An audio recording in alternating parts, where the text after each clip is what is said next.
தோழர்கள் அனைவருக்கும் வணக்கம். நம்முடைய தமிழ்நாடு இனி அரசியல் தொடர் வகுப்பில் 196வது நிகழ்வு இது. பொள்ளாச்சி வழக்கில் வந்திருக்கிற தீர்ப்பு குற்றமும் குறையும் என்று ஒரு தலைப்பு கொடுத்திருக்கிறோம். தீர்ப்பு செய்திகளை எல்லோருமே கவனித்துக் கொண்டிருப்பீர்கள். பெண்கள் அமைப்புகள், முற்போக்கு இயக்கங்கள், எல்லா தரப்பட்டவர்களும் இந்த தீர்ப்பை வரவேற்றிருக்கிறாங்க. இதற்கு மேல் குறைகள் என்று ஒரு சிலர் சொல்லியிருக்கிறது. ஒரு சில குற்றவாளிகள் தப்ப வைக்கப்பட்டிருக்கிறாங்க. இந்த முன்னாள் அமைச்சருடைய மகன் பெயர் அடிபட்டுச்சு, அவரு இதுல சேர்க்கப்படலை. இன்னும் ஒரு சிலரும் கூட தப்பிச்சிருக்கலாம். ஆனால் சிபிஐ கையில் இந்த வழக்கு ஒப்படைக்கப்பட்ட பிறகு அவங்க மிக திறமையா புலனாய்வு செய்து பெண்களை பாதுகாத்து, பாதிக்கப்பட்ட பெண்களை பாதுகாத்து, சாட்சி சொல்ல வேண்டியவர்களை பாதுகாத்து, யாரும் பிறல் சாட்சி ஆகிவிடாமல் பாதுகாத்து, இந்த குற்றஞ்சாட்டப்பட்டவர்கள் யாரும் பிணை விடுதலை பெற்று சென்று வழக்கை கெடுத்து விடாமல் பாதுகாத்து இந்த தீர்ப்பை கிடைக்க செய்திருக்கிறாங்க. அவங்க நீதிபதி அம்மையார் நந்தினி தேவி, அவங்க தான் இந்த தீர்ப்பை கொடுத்திருக்கிறாங்க. அரசு வழக்கறிஞராக வாதிட்டவர் சுரேஷ் மோகன்.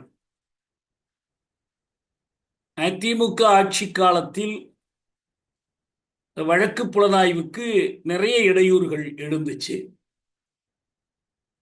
அப்போது ஒரு கோவை மாவட்ட காவல் கண்காணிப்பாளராக இருந்த பாண்டியராஜனே இதுல எதுவும் அரசியல் தொடர்புடையவர்களுக்கு பங்கு இல்லைன்னு அறிக்கை கொடுக்கிறது. அப்புறம் எஃப்ஐஆர் செய்திகளை வெளியிட்டது, எந்த பெண் எந்த கல்லூரியில் படிக்கிறாங்கிறது வரைக்கும். இது பற்றி செய்தியை முதலாக வெளியில் கொண்டு வந்த நக்கீரன் கோபாலையே வரவழைத்து கடுமையாக விசாரித்தது என்று பல சம்பவங்களும் நடந்துச்சு. இதுக்கும் எங்களுக்கும் சம்பந்தம் இல்லை என்று அதிமுக ஆட்சியாளர்கள் சொல்ல முடியாது. இதற்கான அறப்பொறுப்பு அதிமுக ஆட்சியை சாரும். இப்படி ஒரு தீர்ப்புக்கு பிறகு நல்ல அற உணர்வு மிக்க ஒரு சமூகத்தில் முதலமைச்சராக இருந்த எடப்பாடி பழனிசாமி இப்ப அந்த கட்சி தலைமை, எதிர்கட்சி தலைவர் பதவியிலிருந்து விலக வேண்டி வந்திருக்கும். பொள்ளாச்சி அமைச்சர் ஜெயராமன் அவர் உண்மையில் பார்க்க போனால் இந்த சதி குற்றச்சாட்டில் அவர் மகனும் வந்திருக்கணும். இப்படி வரல. இவ்வளவும் நடந்ததற்கு பிறகு அதே பொள்ளாச்சி தொகுதியில் தேர்தலில் போட்டியிட்டு அவர் வெற்றி பெற முடிந்தது என்பது ரொம்ப வெட்கத்துக்குரிய செய்தி. ஆனால் திராவிட முன்னேற்ற கழக ஆட்சி அரசியலில் இந்த பொள்ளாச்சி வழக்கை அண்மை காலம் வரைக்கும் எடுத்து காட்டுறாங்க. சட்டமன்றத்தில் மற்ற சில வழக்குகள் வரும்போதெல்லாம் பொள்ளாச்சி நினைவு இருக்கிறதா என்று முதலமைச்சர் கேட்கிறார். ஆனால் மொத்தத்தில் காவல்துறை இது போன்ற வழக்குகளை மறைக்கிற போதும், பொய் வழக்குகள் போடுகிற போதும், உண்மையான வழக்குகளில் காவல்துறையினர் குற்றமிழைக்கிற போதும் அவர்களை கண்டிப்பாக தண்டிக்க வேண்டும், அதற்கான சட்ட நடவடிக்கைகளை உறுதியாக எடுக்க வேண்டும் என்ற ஒரு அணுகுமுறை திமுக அரசிடமும் இல்லை என்பதுதான் நம்முடைய திறனாய்வு. அதிமுக அளவுக்கு மோசம் இல்லை என்றாலும் இவங்களும் அப்படிதான். நமக்கு நேரடியாக நம்ம கண்கண்ட உதாரணம், இந்த பல்லுடைப்பு பல்பீர் சிங்கை வேலை நீக்கம் செய்ததற்கு பிறகு திரும்ப வேலை கொடுத்து எந்த சிக்கலுமே இல்லாமல் கொண்டு வந்து வச்சுக்கிட்டாங்க. எஸ்சி எஸ்டி வழக்கு போடப்பட்டு கூட அது அவர் மீது நடவடிக்கை இல்லை. அவர் மீது ஒரு அரசு அதிகாரி சிறப்பு அறிக்கை கொடுத்தாங்க.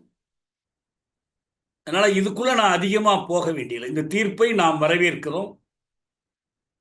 பாதிக்கப்பட்ட பெண்களுக்கு நீதி கிடைத்திருக்கிறது. அவர்களுக்கு ஏற்பட்ட இழப்புக்கு கிட்டத்தட்ட 87 லட்சம் வரைக்கும் இழப்பீடு வழங்க வேண்டும் என்று நீதிபதி உத்தரவிட்டிருக்கிறாங்க. அதுக்கு மேல அரசும் கூட செய்ய முடியும். குற்றஞ்சாட்டப்பட்ட 9 பேரும் அவங்க சமூகத்தில் மேட்டுக்குடி குடும்பங்களைச் சேர்ந்தவர்கள். ஒரு வாடிக்கையான மைனர் பேர் வழிகள். அவங்க குற்றமிழைத்த முறை என்பது ஒரு தற்செயலாக ஒரே ஒரு முறை நடந்த குற்றம் அல்ல. ஏதோ ஒரு வகையில் சமூக ஊடகங்கள் வழியா பழக்க வழக்கத்தின் மூலம் பெண்களை வயப்படுத்தி அவர்களை ஒரு இடத்திற்கு கொண்டு வந்து அவர்களோடு பாலியல் வல்லுறவு கொண்டு அதையும் வீடியோ எடுத்து கூட்டு பாலுறவு செய்து அதையும் படம் எடுத்து இதை இந்த படங்களை காட்டியே அந்த பெண்களிடமிருந்து நகை பறிப்பது, பணம் பறிப்பது, இதுக்கு ஒரு நிரந்தரமா ஒரு இடத்தையே அவர்கள் பயன்படுத்தி இருக்கிறாங்க. இந்த குற்றவாளிகளில் ஒருவர் அந்த இடத்தை பயன்படுத்தியவர். செய்திகள் வெளிவந்து அதை போலீஸ்க்கு புகார் போன பிறகு கூட ஒரு இளம் பெண் துணிச்சலாக கொண்டு போய் முறைப்பாடு செய்தார். போலீஸ் ஒன்றும் நடவடிக்கை எடுக்கல. அப்போ ஒரு பெண், அண்ணா என்ன ஏமாத்திட்டீங்களே, என்ன சொல்லி கூப்பிட்டு வந்தீங்களே, எனக்கு அந்த மொபைல் வீடியோ மறையுதோ ரைட் என்று எடுத்துக்காட்டிய போதுதான் அந்த செய்தி மிகவும் பிரபலமானுச்சு. நக்கீரனுடைய பங்கு முக்கியமான பங்கு. 2-3 வழக்குகள் அவங்க அந்த முக்கிய பங்கு வைத்திருக்கிறாங்க. சங்கர்ராமன் கொலை வழக்கில் காஜி சங்கராச்சாரியாரை கொண்டு வந்தது அவங்களுடைய ரோல் தான். இன்னும் சில வழக்குகள் அவங்களுடைய பங்கு இருக்கு. ஒரு ஊடகம் விழிப்போடு செஞ்சது இந்த வழக்கில் பெரிதும் பயன்பட்டு. இது எல்லாம் ஒன்றும் புதிய செய்தி இல்லை. இதை பற்றி நம்ம ஆய்வு செய்வதற்கு பெரிதாக ஒன்றுமில்லை. ஒரு சமூகத்தில் இத்தகைய குற்றங்கள், வக்கரமான குற்றங்கள் நிறைய நிகழ்ந்தும், அதுல இந்த குற்றத்தில் எடுத்துக்கிட்டீங்கன்னா, பெண்ணை போகப் பொருளாக பணம் சம்பாதிப்பதற்கு அவர்களை பயன்படுத்தி செய்தது. ஒன்று சில வழக்கல் மிந்தி சிறு அளவில் வந்திருக்கு. இது பெரிய அளவில் வந்தது. அண்மை காலத்தில் வந்த 2 முக்கியமான தீர்ப்புகள் என்றால் கண்ணகி முருகேசன் வழக்கு. அதில் இப்போ உச்சநீதிமன்றமும் தீர்ப்பு கொடுத்திருக்கு. கோகுல்ராஜ். 2 சாதி தொடர்பான செய்திகள். இதுல ஒன்றும் சாதி எதுவும் சம்பந்தப்படலை. ஆண் பெண் என்ற அளவில் தான் சம்பந்தப்பட்ட. நான் இதுல விவாதத்துக்குரியதாக நான் கருதுவது என்னன்னா, இந்த வழக்குன்னு இல்லை, எந்த வழக்கா வேணாலும் இருக்கட்டும், இந்த குற்ற தீர்ப்பு என்பது ஒன்று, தண்டனை என்பது இன்னொன்று. ஒரு நேரத்தில் இப்போ நாங்கள்லாம் நீதிமன்றத்தில் வழக்காடுகிற காலத்துலலாம், அதுக்கும் முன்னாலையெல்லாம் பார்த்தீங்கன்னா, இது ரெண்டும் ஒன்றா தான் இருக்கும். The accused is convicted and sentenced to life imprisonment 10 years அது அடுத்து வரும். ஆனால் அந்த குற்ற நடைமுறை சட்டத்தில் சில மாற்றங்கள்லாம் வந்ததற்கு பிறகு கன்விக்ஷன் ஒரு கட்டம். கன்விக்ஷன்னா என்ன அர்த்தம்? குற்றவாளியா இல்லையா என்பதை தீர்மானிப்பது, whether guilty or not guilty. அதுக்கு ஒரு தீர்ப்பு. அதுக்கு பிறகு இன்னொரு நாளில் தண்டனையினுடைய அளவை அறிவிப்பாங்க. குற்ற தீர்ப்புக்கு பிறகு ஒரு விவாதம் நடக்கும். அது குவாண்டம் ஆஃப் சென்டென்ஸ். இதுக்கு சிறை தண்டனையா அல்லது தூக்கு தண்டனையா, மரண தண்டனையா, அது ஒன்று இருக்கிறதுனால, அல்லது ஆயுள் தண்டனையா அல்லது சில ஆண்டுகள் தண்டனையா அல்லது அபராதம் விதிப்பதா, இது எல்லாம் தனியா ஒரு விவாதம் நடக்கும். அதுல உங்களுக்கு ஒரு வாய்ப்பும் கொடுப்பாங்க. நீங்க ஏதாவது சொல்ல விரும்புறீங்களா? உங்களுக்கு தண்டனை விதிப்பு சம்பந்தமா ஏதாவது சொல்ல விரும்புறீங்களா?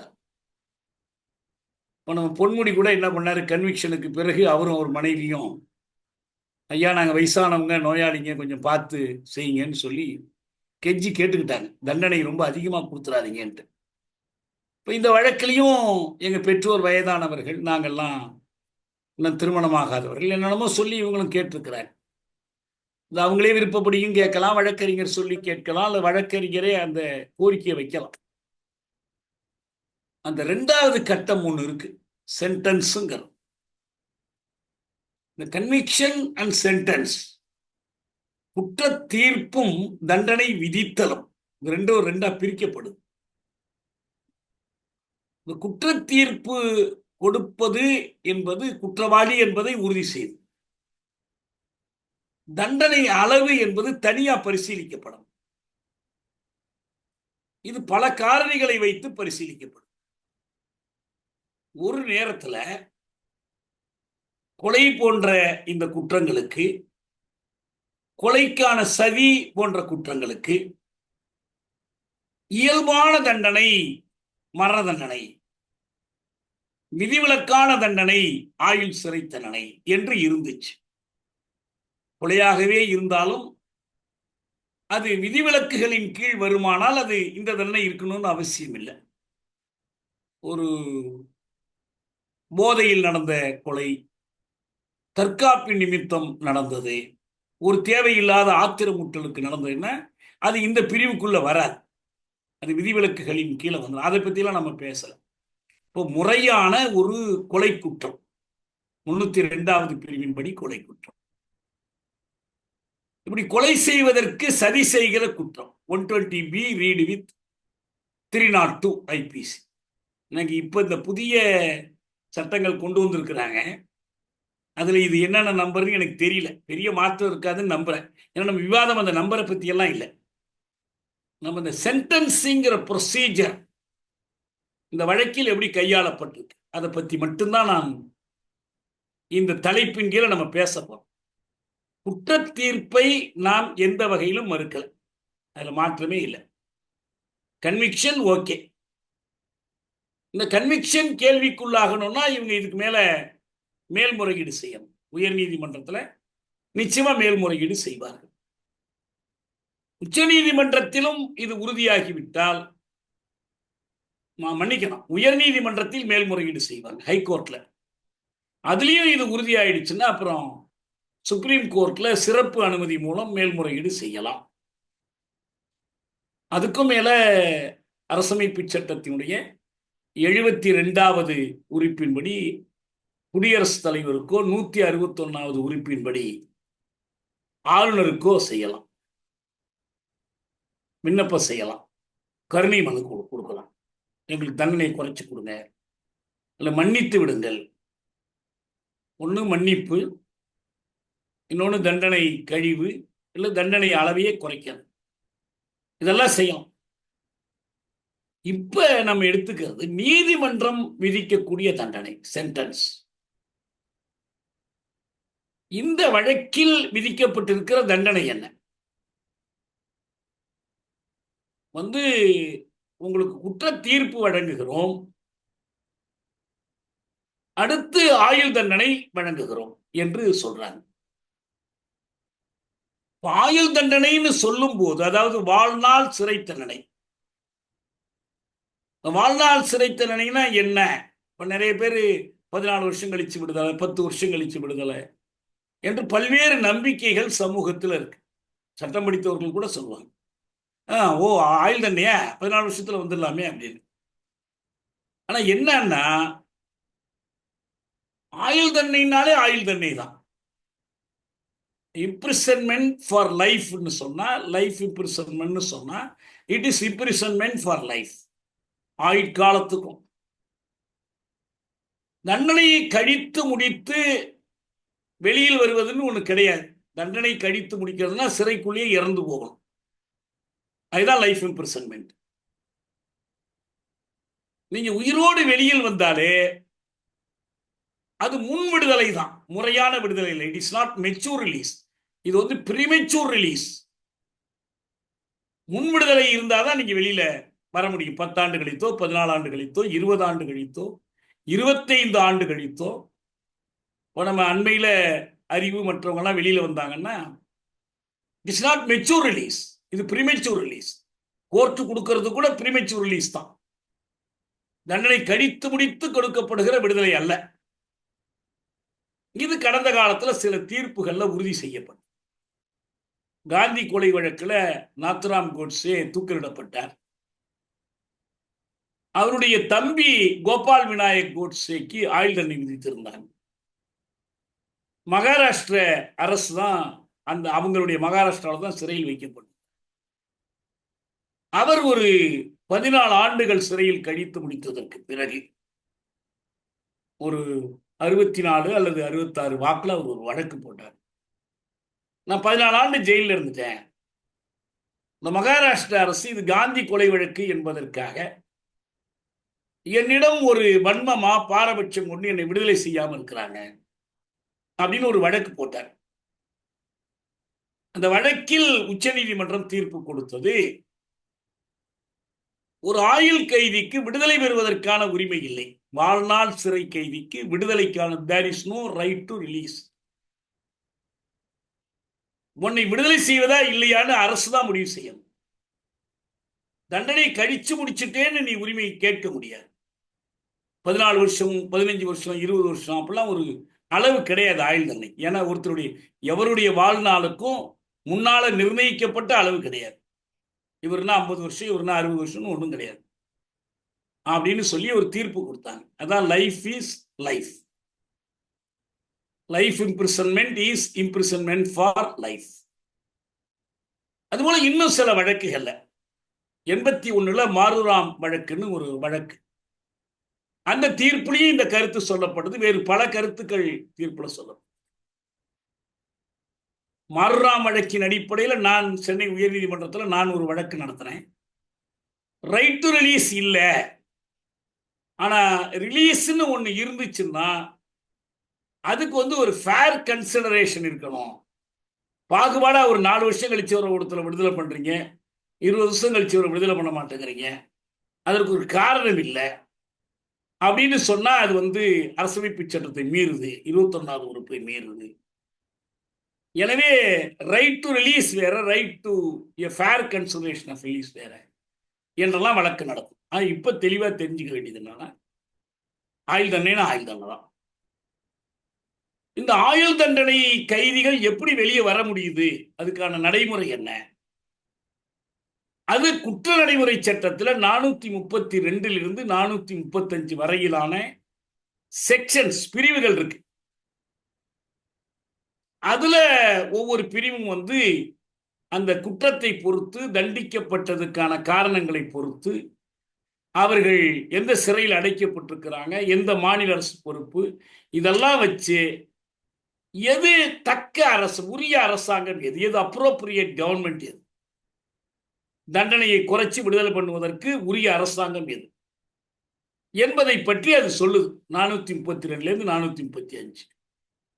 இதுல 435 1, 2 பிரிவு பற்றி இந்த நம்ம அறிவு மற்ற ராஜீவ் வழக்கில் தண்டிக்கப்பட்டவர்கள் விடுதலைக்கு இந்திய அரசை கலந்து கொண்டால் போதுமா, இந்திய அரசின் ஒப்புதல் பெற வேண்டுமா என்பது இந்த 435 1, 2 வச்சு ஒரு பெரிய விவாதம் நடந்துச்சு.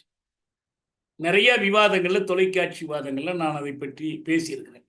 435 பத்தி அதுக்குள்ளே நம்ம போகல. இந்த வழக்குக்கு எப்படி தொடர்புங்கிறத மட்டும் நான் சொல்றேன். அந்த நேரத்துல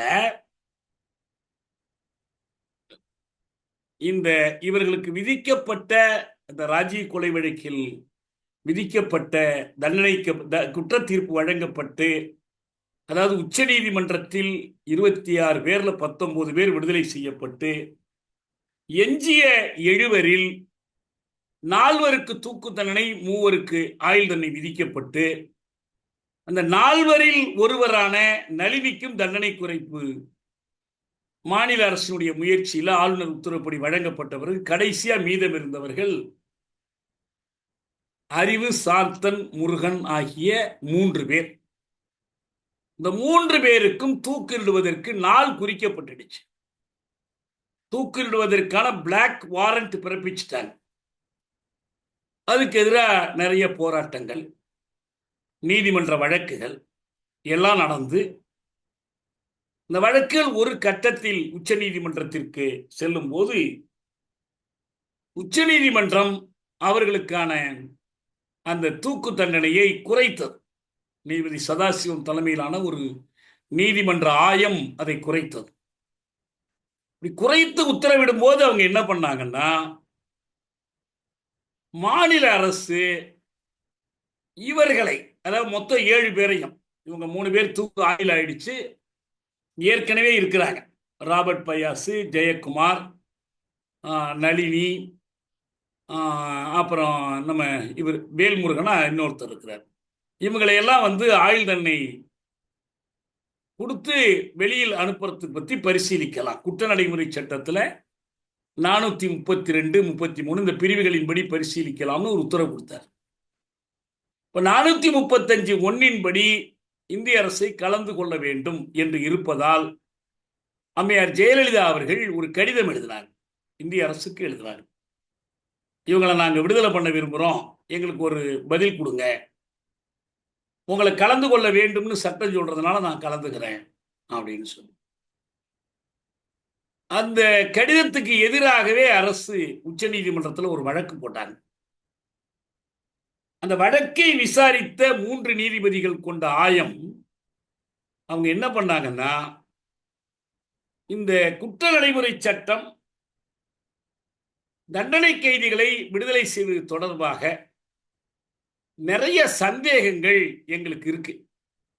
நிறைய இந்த வழக்கில் மட்டும் வேறு சில வழக்குகளையும் சந்தேகம் வருது. அந்த சந்தேகத்தின் அடிப்படையில் எங்களுக்கு ஒரு 7 கேள்விகள் நாங்கள் கொடுக்கிறோம். இந்த 7 கேள்விகளுக்கும் உச்ச நீதிமன்றத்தினுடைய முழு ஆயம், குறைந்தது 5 நீதிபதிகள் கொண்ட ஆயம் எங்களுக்கு பதில் அளிக்க வேண்டும் என்று 7 கேள்விகள் எழுப்பினார். அது இந்த ராஜீவ் வழக்கு பொறுத்த வரைக்கும் 435 1 என்பது கலந்தாய்வுன்னு சொல்றது என்ன, அது ஒப்புதலா வெறும் கலந்தாய்வு தானா? சரி, அது நமக்கெல்லாம் தெரியும், ஒப்புதல்னு அவங்க ஒரு முடிவு சொன்னாங்க. அது சட்டப்படியும் சரியில்லை, மொழி பொருளின்படி சரியில்லைன்னு அப்போ நம்ம பேசணும், அது போனா போடும். இப்போ நம்ம அதை பற்றி கவலைப்படல. கன்சல்டேஷனா கன்கரன்ஸா? 432 433 உரிய அரசாங்கம் எது? ஒன்றுக்கு மேற்பட்ட உரிய அரசாங்கங்கள் இருக்க முடியுமா? இது போன்ற பல கேள்விகள். அந்த கேள்விகளில் ஒரு கேள்வி இப்ப இந்த பொள்ளாச்சி வழக்குக்கு தொடர்புடைய ஒரு கேள்வி. அதை மட்டும்தான் நான் எடுத்துக்கிறேன். என்ன கேட்கிறாங்கன்னா, வாழ்நாள் சிறை தண்டனை என்பது தண்டனை கழிவு கோருவதற்கு எந்த உரிமையும் இல்லாமல் ஒருவர் வாழ்நாளின் எஞ்சிய பகுதி முழுவதிலும் சிறையில் இருக்க வேண்டும் என்பது தானா? ஆயுள் சிறை தண்டனை என்று சொன்னால் அதனுடைய பொருள் வாழ்நாள் முழுவதும் சிறையில் இருக்கணும்.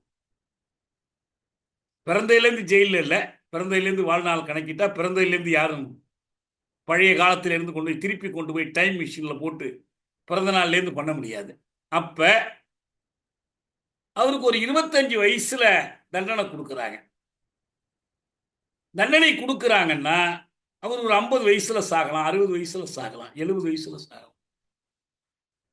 அப்படி இத்தனை வயசு கழிக்கிற வரைக்கும் அவர் ஜெயிலில் இருக்கணும் என்பதுதான் இதனுடைய பொருளா? இது ஒரு கேள்வி. அடுத்து இன்னொரு கேள்வி எழுப்புறாங்க, இதுதான் ரொம்ப முக்கியமானது. ஸ்ரத்தானந்தா வழக்கு என்று ஒரு வழக்கு. அதுல என்ன பண்றாங்கன்னா, இந்த ஆயுள் தண்டனையிலேயே ஒரு தனி வகையான சிறப்பு வகை தண்டனையை அவங்க குறிப்பிடுறாங்க. ஆயுள் தண்டனைங்கிறது பொதுவா தெரிஞ்சு போச்சு. ஆனா இந்த ஆயுள் தண்டனையாகவே விதிக்கப்படாமல் ஒரு வழக்கு தூக்கு தண்டனைக்குரிய வழக்கு என்று நீதிமன்றம் கருதி அந்த வழக்கில் தூக்கு தண்டனை விதிக்காமல் வேறு காரணங்களுக்காக ஆயுள் தண்டனை விதிக்கப்படுமானால் அது ஒரு சிறப்பு வகையான தண்டனையாக கருதப்பட்டு இந்த 14 ஆண்டு என்ற அந்த விதியை அதற்கு பொருத்தாமல் விட்டுடலாமா? அதுக்கு இன்னொரு அர்த்தம் என்னன்னா, ஆயுள் தண்டனை என்பது தண்டிக்கப்பட்டவரின் வாழ்நாள் முழுவதற்குமான தண்டனையா, தண்டனை கழிவுக்கு எந்த வாய்ப்பும் வழங்காத தண்டனையா?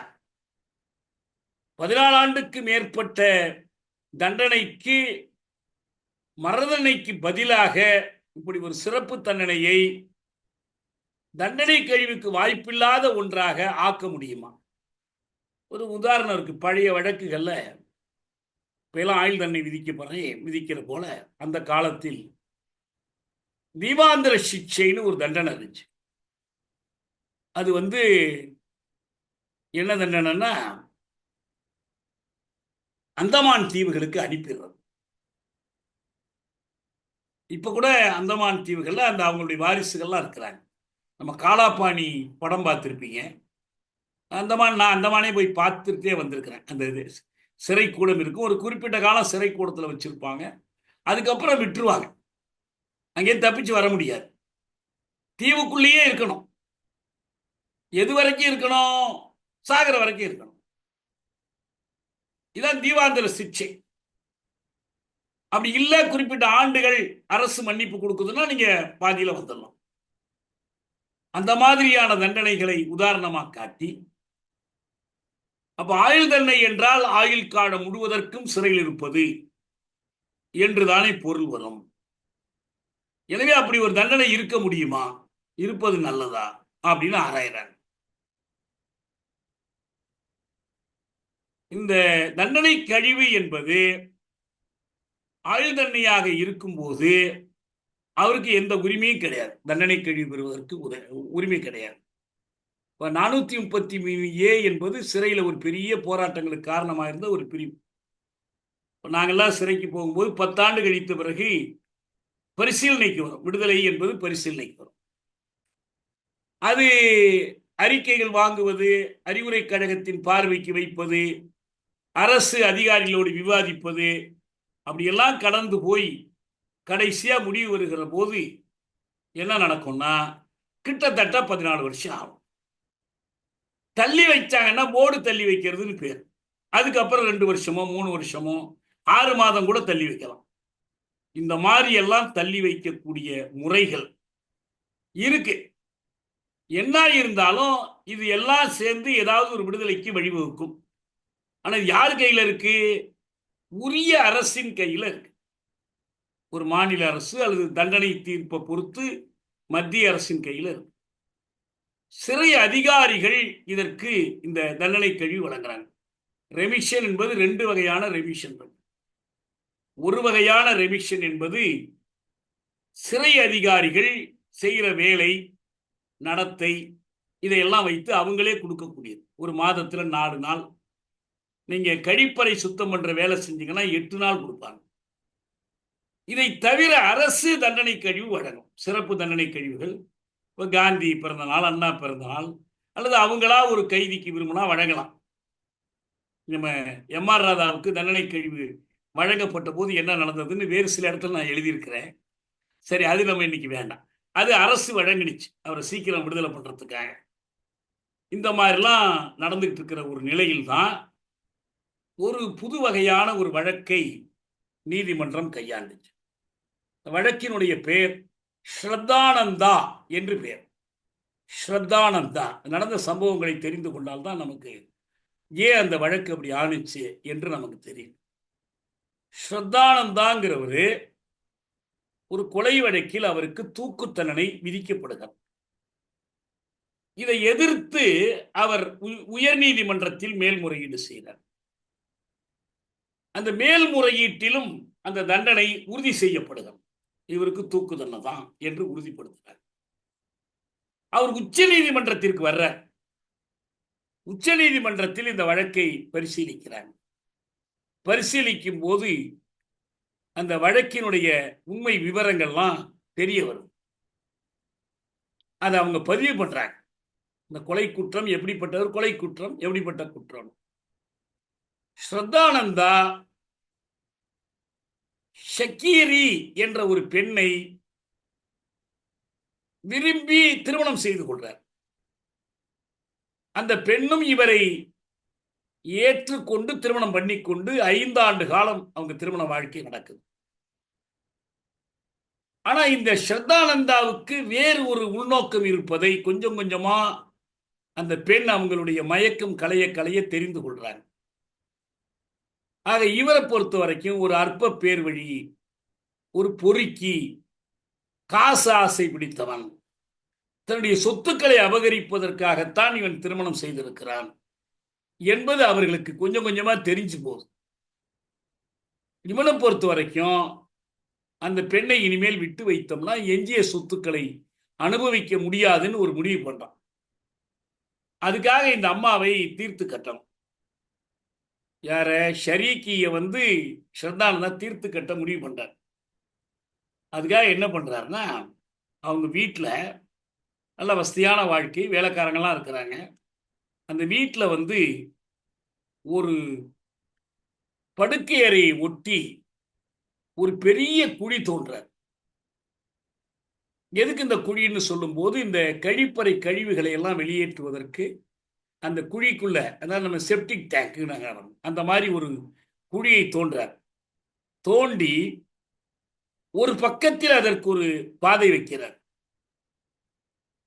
அது அந்த அம்மா இருக்கும்போது அதெல்லாம் நடக்குது. அவங்க பார்த்துக்கிட்டு தான் இருக்காங்க. அவங்க முன்னால தான் எல்லாம் நடக்குது.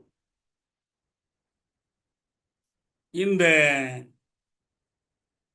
படுக்கை அறையினுடைய சுவர்களில் ஒன்றில் அடியில் ஒரு தக்னா திறந்துகிற மாதிரி ஒரு மரப்பெட்டி ஒன்று வச்சிருக்கிறார்.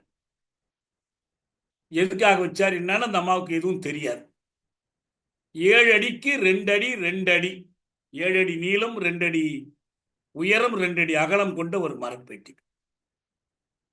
81 ரிச்மாண்ட் ரோடு அவங்க வீட்டுக்கு அந்த பெட்டியை கொண்டு வந்து இந்த கெஸ்ட் ஹவுஸ்ல வச்சிருந்தார். அப்போ ஒரு கட்டத்தில் அவங்க அந்த அம்மாவுக்கு என்ன நடக்குது தன்னை சுற்றிங்கிறது தெரியாது. எல்லா தயாரிப்புகளையும் செய்துவிட்டு 28/5/91 அவங்களுக்கு நிறைய தூக்க மாத்திரைகளை கொடுக்கிறார் அல்ல ஊசி போடுறார்.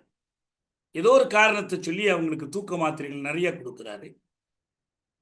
ஆந்திர பிரதேசத்தில் இருக்கிற ஒரு கிராமத்தில் ஒரு துக்கத்துக்காக போகணும்னு இந்த பணிப்பெண்கள் பணியாட்கள் கேட்குறாங்க. அவங்களுக்கு கொஞ்சம் பணம் முன்பணம் கேட்குறாங்க. கொடுத்து அவர்களை எல்லாம் அனுப்பி விடுறார். அவங்க போனதற்கு பிறகு அவர் என்ன பண்றாருன்னா, இந்த அம்மா மயக்கத்தில் கிடக்கும்போது கெஸ்ட் ஹவுஸ்ல இருந்து அந்த மரப்பெட்டியை கொண்டுகிட்டு அந்த பெட்ரூம்குள்ள கொண்டுட்டு அந்த குழிக்கு பாதை வச்சிருந்தார்ல, அது வழியாக அவர் அந்த பெட்டிக்குள்ள அந்த அம்மாவை அப்படியே உறக்கத்திலேயே, அவங்க அப்பயே உறங்கிட்டு இருந்தாங்களா, மயக்கத்தில் இருந்தாங்களா, இறந்து போனாங்களா எதுவும் தெரியாது. அவங்கள தூக்கி அந்த பெட்டிக்குள்ள வச்சு அந்த பெட்டியை அதில் மெத்தை போட்டு அந்த மெத்தையில் அவங்கள படுக்க வச்சு தலையணை வச்சு பெட்ஷீட்டு போட்டு போர்த்தி அந்த பெட்டியை உள்ள குழிக்குள்ள வைத்து அந்த பெட்டியோட மூடியை அடைச்சி அந்த குழியை மூடி அதுக்கு மேலே அந்த குழிக்கு மேலே அவர் மண்ணை கொட்டி சிமெண்ட் போட்டு மேலே ஸ்லாப்ஸ் வச்சு மூடிட்டார். இதாங்க நடந்த குற்றம். இந்த குற்றத்திற்காகத்தான் அவருக்கு நீதிமன்றம் தண்டனை கொடுக்குது. அப்ப அந்த தண்டனை கொடுக்கிற காலத்தில் அவங்க என்ன சொல்றாங்கன்னா, இது மிக கொடிய குற்றமாக இருக்கு, இதுக்கு சாதாரணமா தூக்கு தண்டனை கொடுக்க வேண்டிய ஒரு குற்றம் இது. ஏற்கனவே நம்ம சில வழக்குகள்ல தூக்கு தண்டனை கொடுக்கறது கொடுக்க கூடாதுங்கிற விவாதம் நடந்து, குறிப்பா பச்சன் சிங் வழக்குல பகவதி மட்டும் மாறுபட்ட தீர்ப்பு கொடுக்கிறார். ஏன்னா எந்த வழக்கில் கொடுக்கலாம்னு வரையறை எதுவுமே இல்லை, ஒரு நீதிபதியினுடைய மன விருப்பத்துக்கு ஏற்ப மாறுது அப்படின்னு மரணதண்டனை கொடுக்க முடியாதுன்னு சொல்லி அவர் சொல்றாரு. மற்றவங்க கொடுக்கலான்னு முடிவு பண்ணும்போது ரேரஸ்ட் ஆஃப் ரேர்னு சொல்றாங்க. இன்னும் சில கேசஸ்ல எக்ஸ்ட்ரீம் கேஸ்லாம் சொல்றாங்க. எதையோ சொல்லி இவரு கொடுத்தாச்சு. இந்த நிகழ்ச்சிகளை எல்லாம் படிக்கிறாங்க, சான்றுகளோட வருது. உயர்நீதிமன்றத்திற்கு போகும்போது அவரே இந்த குற்றத்தை ஒப்புக்கொண்டு வாக்குமூலம் கொடுக்கிறாரு. எனவே இவருக்கு அந்த அம்மையார் காயப்படுத்தப்படலை, வேற எதுவும் இல்லை, அவங்களுக்கு என்ன நடக்க போகுதுங்கிறது அவங்களுக்கே தெரியாது. இதனாலெல்லாம் அந்த குற்றம் கடுமை குறையவே இல்லை. ஆனால் இவருக்கு தூக்கு தண்டனை கொடுக்க வேண்டியதில்லை என்று உச்சநீதிமன்றம் முடிவு செய்து, தூக்கு தண்டனை கொடுக்க வேண்டியதில்லைன்னா இவரை சும்மா விட்டுறக்கூடாது. அதுக்கு பதில் என்ன பண்ணணும்னா, சாகும் வரைக்குமான ஆயுள் தண்டனை கொடுக்கணும். அது எல்லா ஆயுள் தண்டையும் சாகும் வரைக்கும் தான். ஆனால் மற்ற சாதாரண ஆயுள் தண்டனை முன்விடுதலைன்னு ஒரு வாய்ப்பு இருக்கும். அவருக்கு சிறை அதிகாரிகள் கொடுக்கக்கூடிய தண்டனை கழிவு, அரசு கொடுக்கக்கூடிய தண்டனை கழிவு, இதையெல்லாம் பயன்படுத்தி அவரை 14 ஆண்டு கழித்தோ 16 ஆண்டு கழித்தோ 20 25 ஆண்டுகள் கழித்தோ விடுதலை பண்ணலாம். ஆளுநர் அவருடைய 161வது உறுப்பு அதிகாரத்தை பயன்படுத்தி, அல்லது குடியரசுத் தலைவர் 72வது உறுப்பின் அதிகாரத்தை பயன்படுத்தி, அல்லது உச்ச நீதிமன்றம் 32வது உறுப்பின் அதிகாரத்தை பயன்படுத்தி, அல்லது உயர் நீதிமன்றம் 226 படியான அதிகாரத்தை பயன்படுத்தி தண்டனையை குறைக்கலாம். அப்படிதான் வழக்கமா ஆயுள் கைதிகள் வர்றாங்க. ஆனா இந்த தீர்ப்பை நீதிமன்றம் தண்டனை கழிவே இல்லாத ஆயுள் தண்டனை என்றால் யாரும் தண்டனை கழிவு கொடுக்க முடியாது. ஒன்னே ஒண்ணு மட்டும் மிச்சம் இருக்கும். என்ன மிச்சம் இருக்கும்னா, ஆளுநருக்கும் குடியரசுத் தலைவருக்கும் இருக்கிற இந்த மன்னிப்பு அதிகாரம், தண்டனை குறைப்பு அதிகாரத்தை எந்த நீதிமன்றத்தாலும் பறிக்க முடியாதுன்னு இதே தீர்ப்புல அவங்க சொல்றாங்க. நாங்கள் வழக்கமா இதை கலிஃபுல்லா ஜட்ஜ்மெண்ட்னு சொல்லுவோம். ஒரு 5 நீதிபதிகள் கொண்ட தீர்ப்பு இது. இந்த கேள்வி 7 கேள்விக்கு விடையளிக்கும் போது அதுல ஒரு கேள்விதான் இந்த சிறப்பு வகை தண்டனைக்கான தீர்ப்பு. அதனால அவங்க என்ன பண்றாங்கன்னா, இவருக்கு அந்த மாதிரி வாய்ப்பு எதுவுமே கொடுக்க கூடாது. எனவே நாங்கள் அவருக்கு சாகும் வரைக்குமான சிறை தண்டனையை உறுதி செய்கிறோம். சில வாதங்கள் முன்வைக்கப்படுது.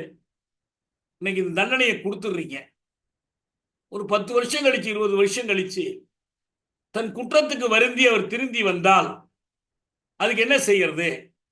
இந்த வாய்ப்பையே மறுத்துறீங்களே.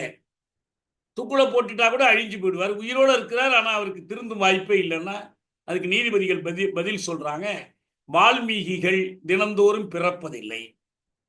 வால்மீகி, ராமாயணத்தில் இருந்த வால்மீகி ஒரு கொள்ளைக்காரனா, கொலைகாரனா, வழிப்பறியக்காரனா இருந்து அதிலிருந்து திருந்தி அவர் எழுத்தாளராகி ஒரு புராணத்தையே படைத்தார். அவர் வால்மீகி, ஆபரேஷன் வால்மீகின்னு கிருஷ்ணர் அடிக்கடி சொல்வார். அதெல்லாம் நடக்காதுங்க இந்த காலத்துல எல்லாம். இந்த காலத்தில் அதெல்லாம் ஒருத்தரும் திருந்துவதற்கான வாய்ப்பெல்லாம் இல்லை. இவ்வளவு கொடூரமான ஒரு குற்றம் புரிந்தவரை நாம் அப்படி விட முடியாது என்று அவங்க ஒரு பட்டியலிடுறாங்க. என்னென்ன வழக்குகள் இப்படியெல்லாம் இருக்கும். சமூக விரோத வழக்கு, அருவருப்பான வழக்கு, ஒரு அட்டவணை சாதி அல்லது சிறுபான்மை சமுதாயத்தை சேர்ந்தவரை சொந்த காரணங்களுக்காக கொலை செய்வது, அதனால் சமூகத்தில் பதற்றத்தை ஏற்படுத்துவது, அல்லது ஒரு குழந்தையை கொலை செய்வது, மணமகளை எரித்து கொலை செய்வது, அப்புறம் குற்றத்தினுடைய அளவு ஒரே நேரத்தில் 10 பேர் 50 பேர்னு கொலை செய்வது, இது போன்ற வழக்குகளை எல்லாம் இப்படி நம்ம சிறப்பாக கருதணும். இதை தவிர பாதிக்கப்படுகிறவருடைய தன்மை என்ன? இந்த பெண் ஒரு அப்பாவி பெண் அல்லது ஒரு அப்பாவி குழந்தை, யாருக்கும் உதவிக்கு யாரும் இல்லாத ஒரு பெண், இந்த மாதிரி பல காரணிகள் இருக்கும். ஒரு வயதானவர், படித்தவர், அவருக்கு எந்த விதமான கொலை செய்யப்படுகிற அளவுக்கு அவர் வாழ்க்கையில் எந்த பாவமும் செய்யாதவர், இந்த மாதிரிலாம் இருந்துச்சுன்னா அவங்களுக்கு என்ன கொடுக்கலாம்னா, இந்த லைஃப் வித்தவுட் ரெமிஷன், தண்டனை கழிவே இல்லாத ஒரு ஆயுள் தண்டனை கொடுக்கலாம். இதை அப்படியே ஒரு பக்கம் நிறுத்தி வச்சுட்டு மரண தண்டனை தொடர்பான விவாதங்களுக்குள்ள நம்ம திரும்பி போகணும். தூக்கு தண்டனை தொடர்பான விவாதங்களில் என்ன வலியுறுத்தப்படுது? தூக்கு தண்டனை வேணும்னு சொல்றவங்க ரிட்டன்ஷனிஸ்ட், தண்டனையை தக்க வைத்துக் கொள்ள நினைப்பவர்கள். இந்த தண்டனை கூடாது, இதை ஒழித்து விட வேண்டும் என்று சொல்லுகிறவர்கள் அபாலிஷனிஸ்ட், தண்டனையை அபாலிஷ் பண்ணுங்க என்று கேட்கிறவங்க. இப்ப இந்த தண்டனையை நிறுத்தி வைத்துக் கொள்ள வேண்டும் என்று கருதுகிறவர்கள் என்ன சொல்றாங்கன்னா, ஒரு கடுமையான குற்றத்திற்கு என்ன செய்வது? கொடுமையான குற்றம் என்றால் அதுக்கு கடுமையாக தண்டிக்கணும். கடுமையான தண்டனை என்பது தண்டனையாக இருக்கணும். ஆளை அழித்து விடுவது தண்டனை அல்ல. ஒரு மனிதனை அழித்து விட்டு அது எப்படி தண்டனையா இருக்கும்? அவன் வாழ்க்கை முடிஞ்சு போகுது. அவன் அதற்காக வருந்த செய்யணும். 10 ஆண்டு சிறையில் அடைக்கிறீங்கன்னா அவன் அதுக்காக வருந்த செய்யணும். அடுத்தது என்ன பண்ணணும்னா அவன் திருந்த செய்யணும். ஒரு காலத்தில் தண்டனையினுடைய நோக்கம் ரிவெஞ்ச் அண்ட் ரெட்ரிபியூஷனா இருந்துச்சு. பழிக்கு பழி வாங்கணும், அல்லது ஆளை பழிக்கு பழி ஏதாவது ஒரு விதத்துல தண்டிக்கு பதில் தண்டனை கொடுக்கணும். கையை வெட்டணும், காலை வெட்டணும், கண்ணை தோண்டணும், இப்படி இருந்துச்சு. ஆனா இன்னைக்கு அது இல்லாம தண்டனையின் நோக்கம் ரிஃபார்மேஷன் அண்ட் ரீஹாபிலிட்டேஷன். ஆளை திருத்தி சமூகத்தில் இணைந்து வாழ வைப்பது, மறுவாழ்வு கொடுப்பது. Reformation and rehabilitation. தூக்கிலிடுவது ரிஃபார்ம் பண்றதுக்கு உதவுமா, ரீஹாபிலிட்டேஷனுக்கு உதவுமா? எதுக்குமே உதவாது. அதனால்தான் தூக்கு தண்ணி எதுக்கும் மாண்டொழிக்க மரணதண்ணின்னு புத்தகம் போட்டிருக்கோம். கிருஷ்ணயர் பேசியிருக்கார், பாலகுமார் பேசியிருக்காரு, கண்ணபிரான் பேசுறார். எல்லாம் தமிழ்நாட்டில் எத்தனையோ பேர் இதுக்காக மக்கள் மரணதண்டைக்கு எதிரான மக்கள் இயக்கமே இந்த மூவர் தூக்கை ஒட்டி நடத்தப்பட்டுச்சு. சரி, மரணதண்டைக்கு அடுத்தது, மரணதண்டைக்கு பதிலாக கொடுக்கக்கூடிய இந்த தண்டனை கழிவு இல்லாத வாழ்நாள் சிறை தண்டனை, சாகுமறை சிறைக்குள் தான் கிடக்கணும் என்று சொல்வது, இது ரிஃபார்மேஷனுக்கு வழி கொடுக்குமா? இது ரீஹாபிலிட்டேஷனுக்கு வழி கொடுக்குமா? எப்படி ஆள் திருந்த முடியும்? இதுல திருந்தறதுக்கு இது இடமே கொடுக்காது. அப்ப அவனை கயிற்றில் தொங்கவிட்டு அழிப்பதற்கு பதில் உயிரோடு நடைப்பிணமாக்கி விடுவது, அவனை இன்னும் மோசமான குற்றவாளியாக மாற்றுவதற்கு இது பயன்படுமே தவிர வருந்துவதற்கோ திருந்துவதற்கோ மறுவாழ்வு பெறுவதற்கோ இது உதவாது.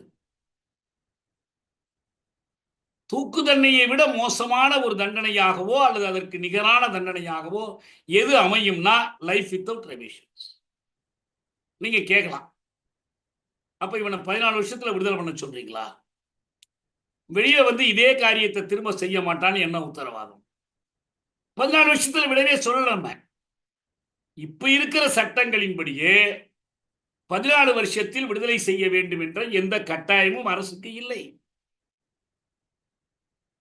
இவன் மாறி இருக்கிறான், திருந்தி இருக்கிறான், ஊர்ல போய் இவனால மறுவாழ்வு வாழ முடியும் என்று அறிவுரை கழகம் அதிகாரிகள் எல்லாரும் அறிக்கை கொடுத்து, உளவியல் வல்லுநர்லாம் கொடுத்து, எல்லாம் நடந்து முழு நிறைவு அரசு பெற்றால் மட்டும்தான் அவனை விடுதலை பண்ண போறாங்க, இல்லைன்னா விடுதலை பண்ண மாட்டாங்க.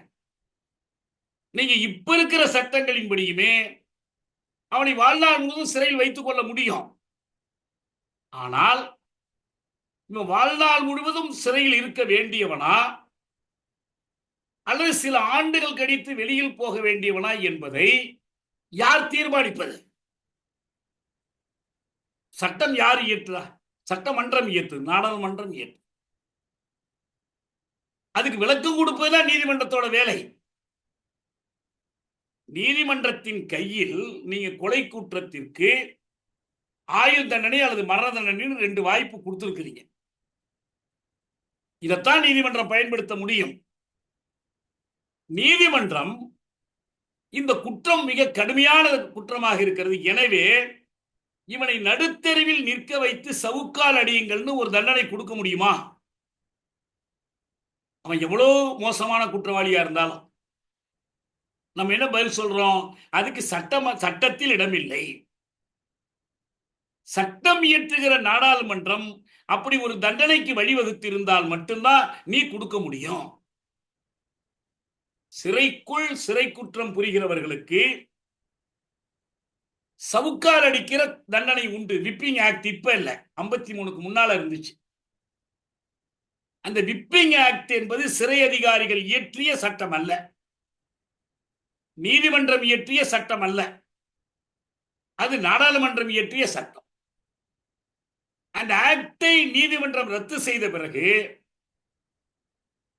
அல்லது நாடாளுமன்றமே கைவிட்டதற்கு பிறகு இல்லை இல்லை அந்த சட்டம் இருந்தாதான் நல்லா இருக்கும் என்று நினைத்து நீதிமன்றம் இவனை சவுக்கால் அடியுங்கள் என்று உத்தரவு போட முடியுமானா போட முடியாது. நீங்கள் ஒரு குற்றம் எவ்வளவு கடுமையானதாக இருந்தாலும், ஒரு குற்றவாளி எவ்வளவு மோசமானவனாக இருந்தாலும், திருந்துகிற வாய்ப்புக்கும் திருத்தம் செய்து மறுவாழ்வளிக்கிற வாய்ப்புக்கும் இடமளிக்கிற ஒரு சட்டமாக இல்லை என்றால் அது பழிக்கு பழி வாங்குகிற சட்டமாக, வஞ்சம் தீர்க்கிற சட்டமாக, மிகவும் மட்டரகமான பழிவாங்கும் உணர்வுகளை கொண்ட சட்டமாக இருக்குமே தவிர நவீன உலகத்திற்கு ஏற்ற சீர்திருத்த கண்ணோட்டம் கொண்ட சட்டமாக இருக்க முடியாது. ரிஃபார்மேட்டரி பீனாலஜி என்று சொல்றாங்க, சீர்திருத்த தண்டனையியல். ஒரு காலத்தில் தூக்கு தண்டனை மட்டுமல்ல, மரண தண்டனை மட்டுமல்ல, பொது இடங்களில் நிறைவேற்றுகிற தண்டனை எல்லாம் பிரிட்டன்லயே இருந்துச்சு. இந்திய சட்டங்களுக்கு தாய் நாடாக இருக்கிற பிரிட்டன்ல இருந்துச்சு. பிக் பாக்கெட் அடிக்கிற குற்றத்துக்கு இருந்துச்சு. அந்த கூட்டம் வேடிக்கை பார்த்துக்கிட்டு இருக்கிற கூட்டத்துக்கு நடுப்புற ஒருத்தன் தூக்குல போறதுக்கு முன்னால அந்த கூட்டத்திலேயே பிக் பாக்கெட் அடிச்சுட்டு போயிடுவான். பிக் பாக்கெட்டுக்கு தூக்கு தண்டனை. சரி, சிலுவையில் அறையில தண்டனை இருந்துச்சு. ஸ்பார்டகஸ் சிலுவையில் அறைஞ்சாங்க, இயேசு கிறிஸ்துவ சிலுவையில் அறைஞ்சாங்க. இன்னைக்கு இந்த பொள்ளாச்சி குற்றவாளிகளை எல்லாம் சிலுவையில் அறைய வேண்டும் என்று ஒரு நீதிபதி தீர்ப்பு எழுத முடியுமா? உண்மையில் லைஃப் வித்தவுட் ரெமிஷன்ஸ் என்று தண்டனை சட்டத்தில், குற்ற சட்டத்தில், குற்ற நடைமுறை சட்டத்தில் இல்லைன்னா அதை நீதிபதி வழங்க முடியாது. சும்மா நம்ம கோபமுற்று இருக்கிற மக்களின் கோபத்தை சாந்தம் செய்வதற்கு, பாதிக்கப்பட்ட பெண்களுக்கு ஆறுதல் வழங்குவதற்கு அதுக்காக நீங்க வழங்க முடியாது. இப்போ நான் சொன்ன அந்த மேல சொன்ன இந்த கலிஃபுல்லா தீர்ப்பிலேயே மற்ற எல்லா 7 கேள்விகள்லையும் 6 கேள்விகளுக்கும் நீதிபதிகள் 5 பேரும் ஒரே விடையைத்தான் சொன்னாங்க. 432 433 படி தக்க அரசாங்கம் எதுங்கிறதுக்கு ஒரே பதில் தான். ஆயுள் தண்டனைனா ஆயுள் தண்டனையா, ஒரே பதில் தான். 72 161 படியான உறுப்பு ஒரே பதில் தான். 435 1 படி கலந்தாய்வு என்றாலே ஒப்புதல் தானா, அதுக்கும் ஒரே பதில் தான். ஆனால் ஸ்ரத்தானந்தா வழக்கு தீர்ப்பை கடைபிடித்து நீதிமன்றம் இப்படி ஒரு சிறப்பு வகை தண்டனையை வழங்கலாமா என்ற இந்த வினாவிற்கு மட்டும் 3 நீதிபதிகள் ஆம் என்றும் 2 நீதிபதிகள் இல்லை என்றும் பதில் கொடுத்தாங்க. அந்த 2 நீதிபதிகள் தான், அதுல ஒருத்தர் லலித், மூத்த வழக்கறிஞராக இருந்தவர். அதுக்கு பிறகும் நீண்ட காலம் நீதிபதியா உச்ச நீதிமன்றத்தில் இருந்தார். ஒரு லலித் சொல்ற கருத்துக்களை மட்டும் இந்த பொள்ளாச்சியை மனசுல வச்சோ, கோகுல்ராஜ் வழக்கை வச்சோ, வேறொரு வழக்கை வைத்தோ அவர் சொல்லல. அதுக்கெல்லாம் முன்னாலேயே இந்த தீர்ப்பு எழுதப்பட்டுடுச்சு. அவர் சொல்ற கருத்து ரொம்ப முக்கியமானது. சொல்றாரு, சட்டம் என்று ஒன்று இருந்தால் நீதிபதிகள் அதை கட்டாயம் செயலாக்க வேண்டும். நீதிபதிகள் ஒரு சட்டத்தை தோற்றுவித்து அதை செயலாக்க முற்படக்கூடாது. சட்டம் இருக்குதா? ஏற்கனவே ஒரு நீதிபதி உச்ச நீதிமன்றத்தில் எழுதினார், எங்களுக்கு இந்த மரணதண்டனை எல்லாம் ரொம்ப பிடிக்கலைங்க, ஆனா சட்டத்துல இருக்குல்ல, இருக்கிறதுனால நாங்க கொடுக்கிறோம். நாங்க இல்லாத தண்டனையை நீதிபதிகள் கொடுக்க முடியாது. அவர்கள் ஒரு சட்டத்தை தோற்றுவித்து அதை செயலாக்க முடியாது. நீதிமன்றம் தானே ஒரு சட்டத்தை புதிதாக எழுதவோ, மறுவார்ப்பு செய்யவோ, மறுவரைவு செய்யவோ முடியாது. சட்டமியற்றும் அதிகாரம் நீதிமன்றத்திற்கு இல்லை. சட்டமியற்றும் அதிகாரம் நீதிமன்றங்களுக்கு வழங்கப்படவும் இல்லை. இதை தெளிவுபடுத்துறார். இது நந்தினி அம்மாவுக்கோ அல்லது மதுரை கோர்ட்ல தீர்ப்பு கொடுத்த நீதிபதிக்கோ அதெல்லாம் கிடையாது. கருணை வழங்கும் அதிகார வரம்பு, கருணை வழங்கும் மேலுரிமை என்பது இயல்பாகவே ஒரு வழக்கின் தன்மைகளை பொறுத்தும் அந்த வழக்கின் சூழல் பற்றிய தரவுகளை பொறுத்தும் வழங்கப்படுகிறது. அதை வச்சுதான் நீங்க வழங்குறதுல முடிவு பண்ணலாம். ஒரு தண்டனையை கழிவுக்கு அப்பாற்பட்டதாக, அதாவது குறைக்கவே முடியாத ஒரு தண்டனையாக நீங்கள் ஆக்குவது என்பது குற்ற நடைமுறை சட்டத்தின் 432 433 பிரிவுகளின் கீழ் இதே நோக்கத்தை அடைவதற்கு வகுக்கப்பட்டிருக்கிற சட்ட அதிகாரத்தை செயல்படுத்த விடாமல் தடை செய்வதாகும். இப்படி செய்வதன் மூலம் சிறையில் வாழ்நாளையும் கழிப்பதற்கென்று ஒதுக்கப்பட்ட அந்த கைதி கடைசி மூச்சு வரை வெளியில் வருவதற்கு நம்பிக்கை இல்லாமல் இருப்பார். இந்த இடத்துல ஒரு கோட்பாடு வழக்கமா சிறை சீர்திருத்தங்களுக்காக சொல்லப்படுகிற ஒரு கோட்பாடு, light at the end of the டன்னல்னு சொல்வாங்க. இந்த கொள்கைக்கு பேரே என்னன்னா light at the end of the tunnel. ஒரு இருளடர்ந்த ஒரு குகை. அந்த குகையில் ஒருத்தன் பயணம் செய்கிறான். அவனுக்கு எது நம்பிக்கை கொடுக்கும்? இந்த குகையை நாம் கடந்து போய்விட்டால் இந்த இருட்டெல்லாம் மறைந்து ஒரு ஒளி அந்த பக்கத்தில் இருக்கு. அந்த குகையின் மறுபுறத்தில் இருக்கிற ஒளி கீற்று என்பதுதான் சிறையில் இன்றைக்கு இல்லை, இன்னும் சில ஆண்டுகள் கழித்து, இன்னும் ஒரு 10 ஆண்டு 20 ஆண்டு 30 ஆண்டு கழித்து உனக்கு விடுதலைக்கான ஒரு வாய்ப்பு இருக்கிறது என்பதை அவனை சீர்திருத்தத்திற்கும் மறுவாழ்வுக்கும் அணியப்படுத்தும். உனக்கு அதெல்லாம் ஒண்ணுமே கிடையாது. நீ அறுத்து போட்ட காய்கறி வதங்கி வாடி அழிஞ்சு போகணும். அழுகி ஒரு மனிதன் அழுகி போய் செத்து போகணும், வேற சான்ஸே இல்லை என்று சொல்வது என்பது அவனை ஒரு இருண்ட பொந்துக்குள் தள்ளிவிடுவதாகும். அப்படி ஒரு தீர்ப்பு முறைதான் இது. அதனாலதான் அவங்க என்ன சொல்றாங்கன்னா, சுவாமி ஸ்ரதானந்தா வழக்கில் தெளிந்துரைக்கப்பட்டுள்ள கொள்கைகள், அதாவது மரண தண்டனை வழங்கலாம் என்று இருந்து அதற்கு பதிலாக ஆயுள் தண்டனை வழங்கப்படுகிற அல்லது 14 ஆண்டுக்கு மேல் சிறை தண்டனை வழங்கப்படுகிற அந்த மிகச்சில வழக்குகளுக்கு ஒரு சிறப்பு வகை தண்டனையை வழங்கலாம், அவர்களை தண்டனை கழிவின் பயன்பாட்டிற்கு அப்பால் வைத்து விடலாமா என்ற கேள்விக்கு எங்களுடைய பதில், எமது கருத்துப்படி இது நீதிமன்றம் தனி வகையான தண்டனையை மரணதண்டனைக்கு பதிலாக விதிப்பதற்கான வழிவகை உரிமையை அளிப்பதாக இருக்கக்கூடாது. அந்த உரிமை நீதிமன்றத்திற்கு கிடையாது. அப்படி செய்வது தண்டனை கழிவின் வகைகளை இவர்களுக்கு பயன்படாமல் செய்துவிடும். ஆக குற்ற நடைமுறை சட்டத்தினுடைய 433A பிரிவின் கீழ் நீங்கள் விதிக்கக்கூடிய தண்டனைக்கு முரணானதான ஒரு சிறை தண்டனையாக இதை மாற்றிவிடும் என்று சொல்றாங்க.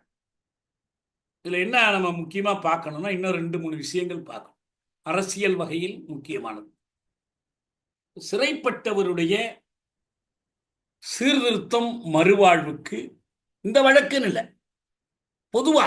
ஏன்னா இதுல நீங்க ஒண்ணு விட்டுட்டீங்கன்னா, எப்பயுமே என்ன பண்றான்னா ஆளுமுகுப்பு கடுமையான தண்டனைகள் விதிக்கணும்னு ரொம்ப ஆசைப்படுறோம். அதுக்கு சமூகத்திலிருந்து பெரிய எதிர்ப்புகள் வருது. இந்த எதிர்ப்பை சமாளிக்கிறதுக்கு இந்த மாதிரியான சில கொடூரமான அருவருப்பான நிகழ்வுகள் கொண்ட வழக்குகளை அவன் பயன்படுத்தலாம்.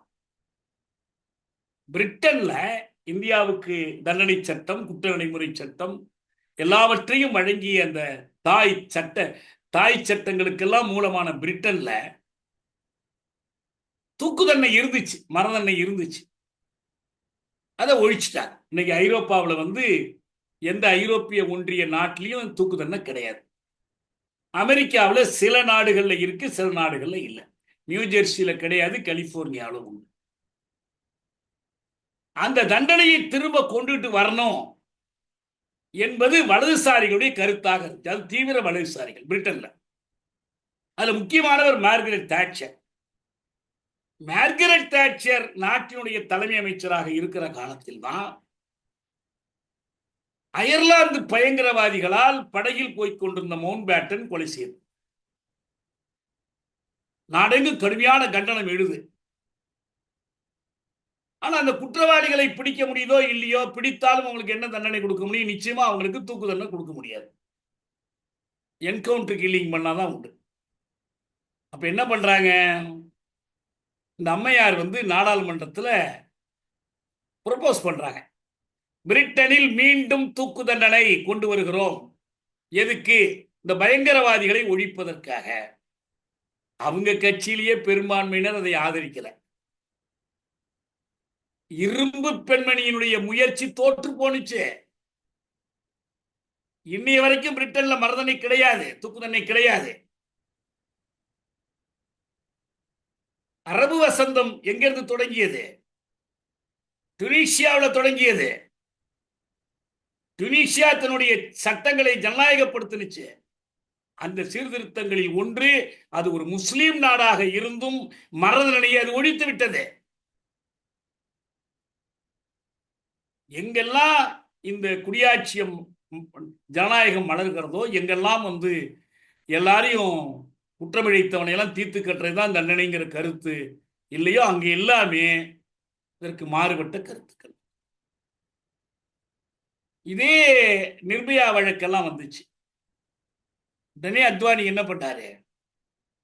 டெத் ஃபார் த ரேபிஸ், வல்லுறவு செய்பவர்களுக்கு தூக்கு தண்டனை, மரண தண்டனை. அதுக்காக சட்டத்தை திருத்தணும் கேட்டார். ஏன்னா இப்ப இருக்கிறபடி கொலைக்கு மற்றதுக்கெல்லாம் இருக்கு, அதுக்கு இல்லை, வெறும் வல்லுறவுக்கு இல்லை. ஆனா பர்மா கமிஷன் சொன்னிச்சு, இல்லை, மரண தண்டனையை விதிப்பதன் மூலமாக இந்த குற்றத்தை ஒழிக்க முடியாது. லீத்தல் லாட்ரின்னு ஒரு ஆவணம் இருக்கு. நம்ம தமிழ்நாட்டிலையும் நம்ம எல்லாம் சேர்ந்து உருவாக்கின ஒரு லீத்தல் லாட்ரி. என்ன, ஒருத்தருக்கு தூக்கு தண்டனை விதிக்கப்படுவதோ தூக்கு தண்டனை தப்பித்துக் கொள்வதோ லாட்ரி அடிக்கிற மாதிரி இருக்கு. பொய் வழக்குகள்ல தண்டனை கிடைக்குது, உண்மை வழக்குகள்ல தப்பிச்சுக்கிறாங்க. பெரிய வக்கீல வச்சு வாதிட முடிஞ்சா தப்பிச்சுக்கிறாங்க. இதெல்லாம் வச்சுதான் லீத்தல் லாட்ரிங்கிற ஆவணம் வந்துச்சு. தீர்ப்புலயே அதை லீத்தல் லாட்ரின்னு எடுத்து காட்டுறாங்க. டெத் சென்டென்ஸ் ஒரு லீத்தல் லாட்ரி. வாழ்வா சாவா என்பது லாட்ரி பரிசு மாதிரி இருக்கு. இன்னும் நிறைய இருக்கு இந்த மாதிரி பொய் வழக்குகள், உண்மை வழக்குகள். உண்மையா இருந்தாலும் அந்த குற்றம் காட்டப்படுகிற முறை, நீதிபதியினுடைய பார்வை எல்லாமே இருக்கு. இப்ப இந்த மரணதண்டனை எதிர்ப்பில் நாம நிறைய முன்னேறிட்டோம். கடைசியா லா கமிஷன் இந்த நாட்டின் மீது போர் தொடுப்பதை தவிர மற்ற எல்லாத்துக்கும் அந்த தண்டனை ஒழிச்சிடலாம்னாங்க. மற்ற வழக்குகள்லாம் வேண்டாம்னாங்க. நம்ம குடியரசுத் தலைவராக இருந்த அப்துல் கலாம் என்னுடைய நீண்ட இந்த குடியரசுத் தலைவர் பதவி காலத்தில் ஒரே ஒரு வழக்கில் மட்டும்தான் நான் குற்ற தீர்ப்பை நிறைவேற்றுவதற்கு உத்தரவிட்டேன். என்னை பொறுத்த வரைக்கும் தண்டனை தேவையில்லை, இது அரசியல் உள்நோக்கத்தோடு இந்த தண்டனை பயன்படுத்தப்படுகிறதுன்னு அவரு லா கமிஷனுக்கு அறிக்கை கொடுத்தார். இப்ப என்னன்னா, ஆனா இப்ப அந்த வர்மா கமிஷன் சொன்னதற்கு எவ்வளவோ இருக்கு. இந்த மரண தண்டனையை செயல்படுத்த முடியாமல் இருக்குது. மரண தண்டனைக்கு எதிரான உணர்வுகள், போராட்டங்கள் வலுப்பட்டிருக்கு. தமிழ்நாட்டில் ஒரு ராஜீவ்காந்தி கொலை வழக்கில் மரண தண்டனை நிறைவேற்ற விடாமல் தடுத்து அவர்களை காப்பாற்ற முடிஞ்சு. ஆந்திராவில் சில பழங்குடி இளைஞர்களை அதுபோல ஒரு வழக்கில் இருந்து மீட்டாங்க. பஞ்சாப்ல சில வழக்குகளை மீட்டாங்க. இப்ப இந்த இடத்துக்கு இப்படி ஒரு தண்டனை முறையை கொண்டு வர்றாங்க. இப்படி கொண்டு வரணும்னா அதுக்கு என்ன பண்ணணும்? நீங்கள் உரிய சட்ட திருத்தங்கள் பண்ணணும், நாடாளுமன்றத்தில் விவாதிக்கணும், பொதுமக்களிடையே விவாதிக்கணும்.